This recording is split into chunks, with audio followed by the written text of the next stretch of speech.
For my project, I chose to research gender inequality in the workplace.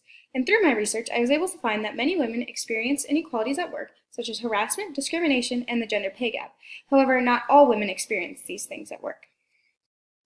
One barrier many women face is the maternal wall, which changes colleagues' perceptions of mothers, causing them to be overlooked for promotions or removed from new projects, just simply because they are mothers. Single people, however, do not have it easy either, though. They are often expected to work harder, longer, travel more, and earn less simply because they do not have a family to support. Many women also experience harassment. According to the Pew Research Center, 22% of women, compared to only 7% of men, have experienced some form of sexual harassment at work. In addition to this, 50% of men feel pressured to talk about women in a sexual way when other men begin to talk about it. This is a large contribution to the problem of sexual harassment in the workplace. Many women can also experience racial discrimination at work. For example, African American and Latina women are discriminated against before they even enter the workplace, as their unemployment rates are over 50% higher than they are for white men. However, this discrimination only hurts the businesses. According to McKinsey & Company, diverse companies are 35% more likely to have financial returns above their national industry medians. The largest inequality that women face at work is the gender pay gap. However, the way you measure it is very important.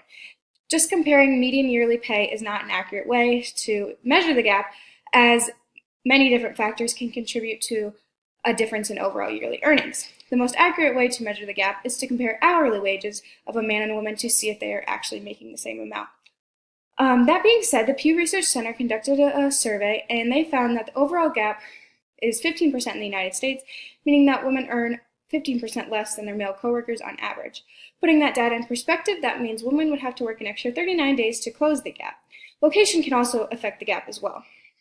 Here you can see that in Los Angeles, for example, the green bar indicating the overall gender pay ratio is less than 10%, which is very good, the highest overall. However, in Washington, D.C., if you look at the yellow bar, which indicates the Latina women's ratio, they are earning less than 50% of men, meaning that they're earning quite a bit less than their male coworkers. But though many people realize that this is a problem, some people don't know how to combat the issue. So Stanford psychologist Shelley Correll has a method to help these problems. Her method combines unconscious bias training with a hiring method based on achievement-related factors.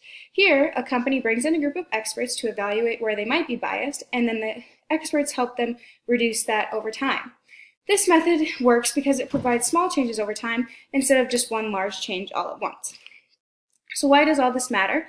Well, for one, the problem will only continue if nobody tries to stop it. And if we do stop it, that will help the girls of the future, because then they will know that they are earning the same amount as their male coworkers compared to the women of today who have had to fight this their whole lives. In addition to this, these gender inequality problems in the workplace may seem minuscule to those other inequality problems in other places of the world, but if we start to change our behavior, it is likely that the rest of the world will follow suit as well.